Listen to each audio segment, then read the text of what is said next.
ሰላም እንዴት ናችሁ? ዶክተር ዮናስ ነኝ። ዛሬ ይዤላችሁ የመጣሁት ስለ ጥገኛ የስብና ህመም ነው። ሜላት 25 ዓመቷ ነው እና ሪሌሽንሺፕ ከመጀመሯ በፊት ከጓደኞቿ ጋር ነበረ የምታሳልፈው እና በቃ ምን ልልበስ የሚለውን ጓደኞቿ ናቸው የሚያማክሯት። ይሄን ልልበስ፣ ያንን ልልበስ፣ ይሄን ልበሽ ካለ እሱን ነው የምትለብሰው። እዚህ እንሂድ፣ እዛ እንሂድ የሚለውን ጓደኞቿ ናቸው የሚወስኑላት። ከዛ ደግሞ ብቻዋ መሆን ትፈራለች በጣም። በቃ ከጓደኞቿ ጋር መሆን ነው እንጂ ለብቻዋ መሆን አትፈልግም። ከሰው ጋር ደግሞ በተለይ ከጓደኞቿ ጋር አይ እኔ ይሄንን አልፈልግም፣ እዚህ ቦታ መሄድ አልችልም ምናምን ማለት አትችልም። እና በቃ ይሄ ልዩነት ሲኖር ልዩነቱን መግለጽ ወይም የሚያናድድ ነገርም ሲያደርጉ ንዴቷን መግለጽ አትችልም። አንዳንድ ጊዜ ተገቢ ያልሆነ ነገርም ያደርጋሉ፣ ግን እሺ ብላ ነው በቃ ችላ ነው እንትን የምትለው። ከዛ በኋላ ሪሌሽንሺፕ ጀመረች እና ልክ ሪሌሽንሺፕ ስትጀምር በቃ በህይወቷ ውስጥ ያሉትን ውሳኔዎች ደግሞ የሚወስነው ቦይፍሬንዷ ነው። እዚህ እንሂድ ሲላት እሺ ብላ መሄድ ነው። ትምህርት ምን ልማር ምን ልስራ ምናምን የሚሉትን ውሳኔዎች እንዳለ የሚወስነው እሱ ነው። እሷ መወሰን ትፈራለች በጣም ውሳኔ የሚባል ነገር በጭራሽ።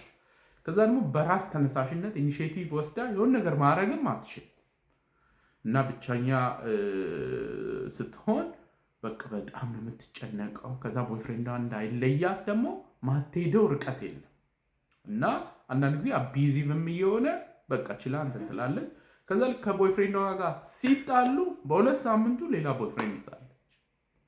ኤኒዌይ እንግዲህ ሜላት ዲፔንደንት ፐርሰናሊቲ ዲስኦርደር የምንለው የስብና ህመም ነው ያለባት። በአማርኛ ጥገኛ የስብና ህመም።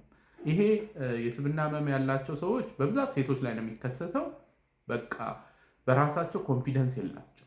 ስለዚህ መወሰን ይቸገራል። በጣም ጥቃቅን የሚባሉትን ነገሮች ሳይቀር ሌላ ሰው እንዲወስንላቸው ይህን ላድርግ ይህን አላድርግ፣ ከልብስ ምርጫ የት እንሂድ፣ ምሳ የት እንብላ፣ ምን እንብላ ራሱ ሳይቀር እያንዳንዷ ነገር ላይ ሌላ ሰው እንዲወስን ነው የሚፈልጉት።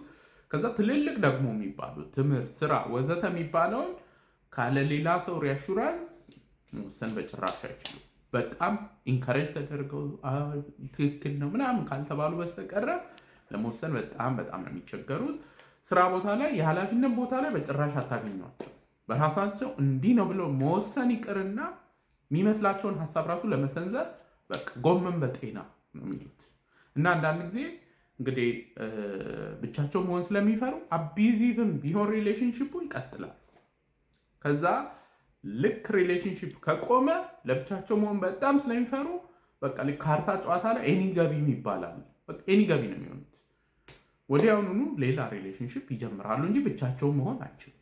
በዋናነት እንግዲህ ይሄ ከሰልፍ ስቲም ከኮንፊደንስ ጋር የተያያዘ የስብዕና ጉዳይ ነው። በልጅነት ነው የሚጀምረው። አንዳንድ ጊዜ አስተዳደግ ላይ የደረሱ ነገሮችም ሰዎች እንዲህ አይነት ፐርሰናሊቲ እንዲኖራቸው ሊያደርጉ ይችላሉ። ሕክምናውን በሚመለከት የስነ ልቦና ሕክምና በተለይ ደግሞ ይሄ ኤጀንሲ ምንለው በራሴ ይህንን ነገር ማድረግ እችላለሁ። እንደየቴራፒ ስኩሉ ይለያያል። አንዳንድ ስኩሎች ኤጀንሲ ይሉታል፣ አንዳንዶች ደግሞ ሰልፍ ሰፊሸንሲ ይሉታል። ሰዎች በራሳቸው መወሰን እንዲችሉ ማገዝ። ከዛ ደግሞ አሰርቲቭነስ ትሬኒንግ። እኔ የምፈልገው ይህንን አልፈልግም ማለት መቻል። ይሄ ነገር እንግዲህ እንዲህ ሳብራራላችሁ በጣም ቀላል ሊመስል ይችላል፣ ግን ዲፔንደንት ፐርሰናሊቲ ዲስኦርደር ላላቸው ሰዎች በጣም ረጅም ጊዜ የሚወስድ እነሱ ልክ ከሆነ ሰው ጋር አለመግባባት ሲፈጠር በቃ ሊለየኝ ነው ብለው ነው የሚፈሩት ወዲያውኑ።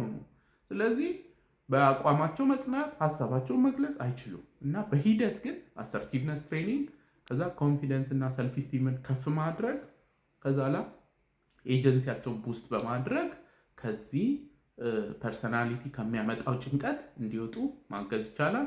ለዛሬ እንግዲህ ይዤላቸው የመጣሁት ይህንን ይመስላል። ሪፖስት፣ ኮፒ ሊንክ እና ሼር ይደረግ።